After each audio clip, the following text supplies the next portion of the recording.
तो ऐसे संकल्प हैं जो हमें शांत नहीं बैठने देते।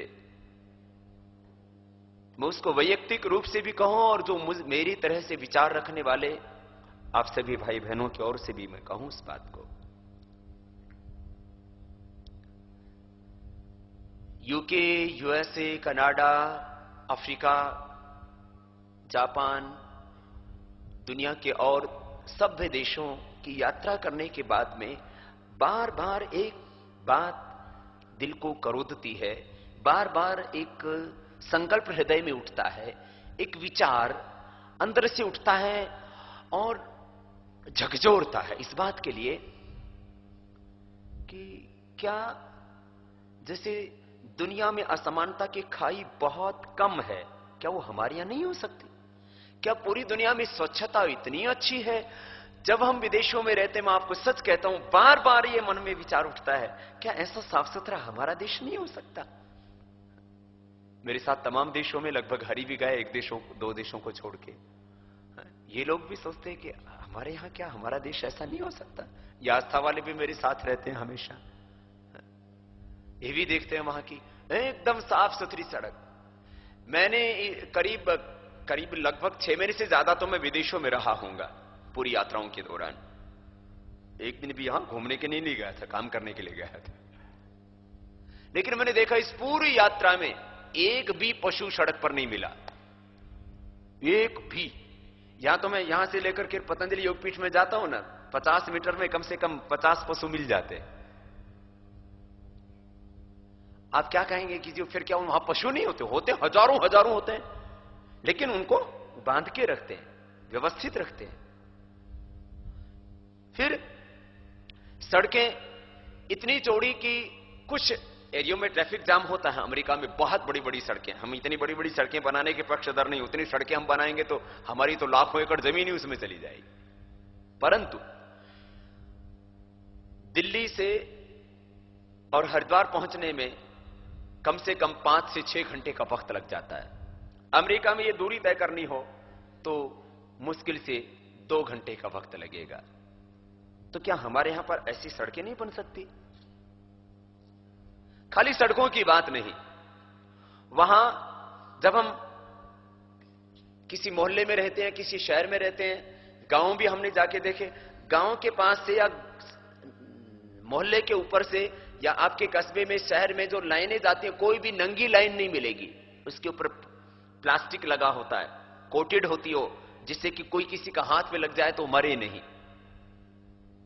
लेकिन क्या आप आज भी अपने हिंदुस्तान में देखते हो, कुछ शहरों में थोड़ा बहुत परिवर्तन हुआ, आज भी लगभग इस देश के 80 से 90% शहरों में वही नंगी तारें जाती हैं और उस पर न जाने हर साल कितने हजार लोग जो है करंट लगने से उनकी मौत हो जाती है।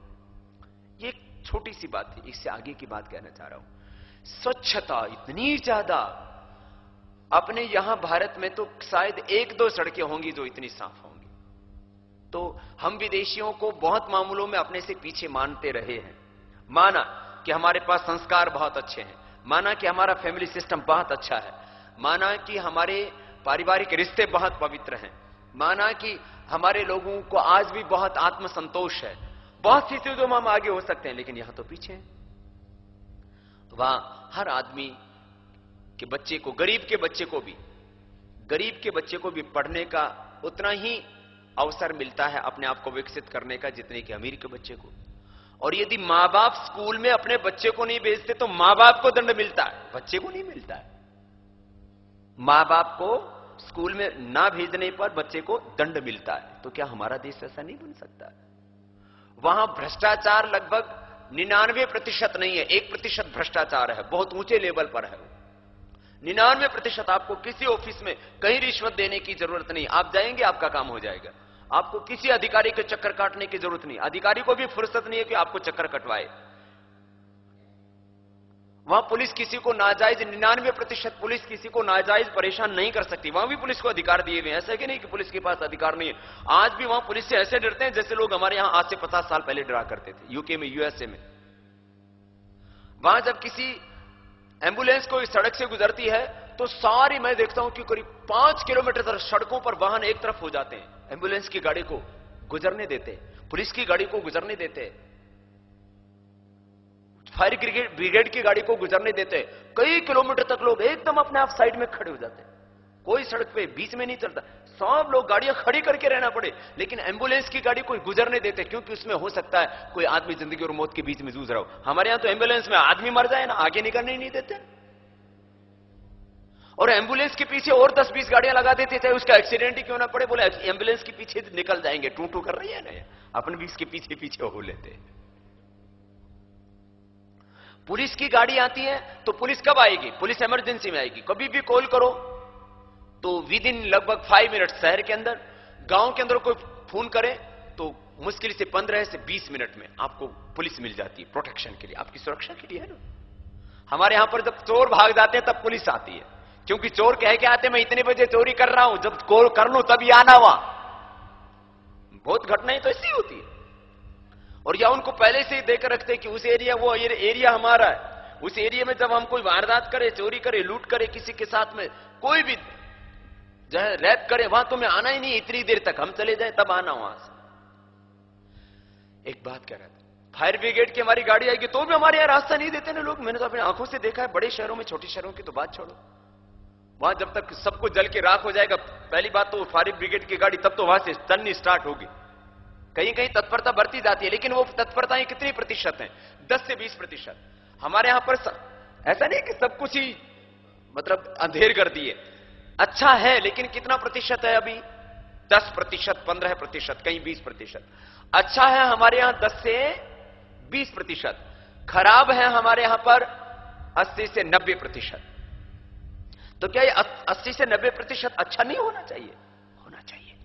ये संकल्प है सुधार का, बहुत गुंजाइश अभी। तो ये विचार है जो अच्छा करने के लिए, अच्छा कराने के लिए, परिवर्तन के लिए, व्यवस्था परिवर्तन के लिए, कानूनों के परिवर्तन के लिए, पूरे सामाजिक परिवर्तन के लिए, आर्थिक परिवर्तन के लिए, शैक्षणिक परिवर्तन के लिए, सब चीजों के लिए प्रेरित करता है एक विचार।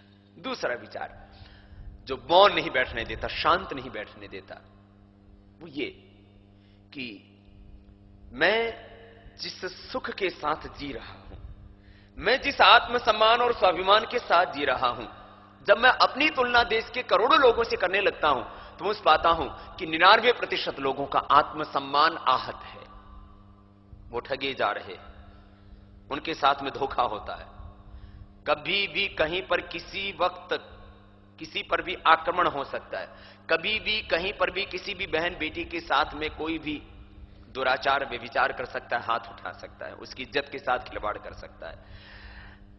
तो मैं सुखी हूं और मैं सम्मान और स्वाभिमान के साथ जी रहा हूं, लेकिन मैं अपने देश के 99% लोगों का दर्द न दिखूं तो शायद ये अपने कर्तव्य से मुख मोड़ने जैसा लगता है, ये आत्मघात जैसा लगता है, ये अपने देश के साथ मुझे धोखा जैसा लगता है, मेरे देश के जो लोग हैं उनके साथ मुझे लगता है कि मैं न्याय नहीं कर रहा हूं। तो दो बातें मौन नहीं रहने देती। एक, दुनिया के क्या सभ्य देशों की तरह, विकसित देशों की तरह हम भारत को आर्थिक महाशक्ति के रूप में स्थापित नहीं कर सकते?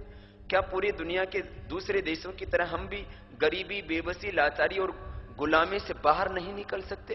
और दूसरा, यदि मैं सुखी हूं तो क्या मैं अपने सुख से और अपने सम्मान से मैं संतुष्ट होकर के बैठ जाऊं? दूसरे लोग जो अपमान, बेबसी की, लाचारी की, गुलामी की जिंदगी जी रहे, साधनों के अभाव में भूख से तरसते भी जी रहे, क्या उसकी भूख को देखकर क्या मौन हो जाए? मैं मानता हूं जिस दिन मेरे भारत का प्रत्येक सुखी और सम्मान के साथ में जिंदगी जी रहा इंसान जिस दिन यह सोचने लगेगा कि मेरे देश की हर गरीब की आंखों का आंसू वो मेरे दिल का दर्द है, उस दिन इस देश की बेबसी दूर हो जाएगी। और इस स्थिति में, इस विचार में इस देश के लोगों को हमें खड़ा करना है। हमने अपने उद्देश्य निर्धारित किए, एक शब्द में बोले तो देश के अंतिम व्यक्ति को तक स्वास्थ्य पहुंचाना और उसको सम्मान और स्वाभिमान के साथ जिंदगी जीने का हक दिलाना। एक शब्द में भारत स्वाभिमान का ही पूरा अभियान।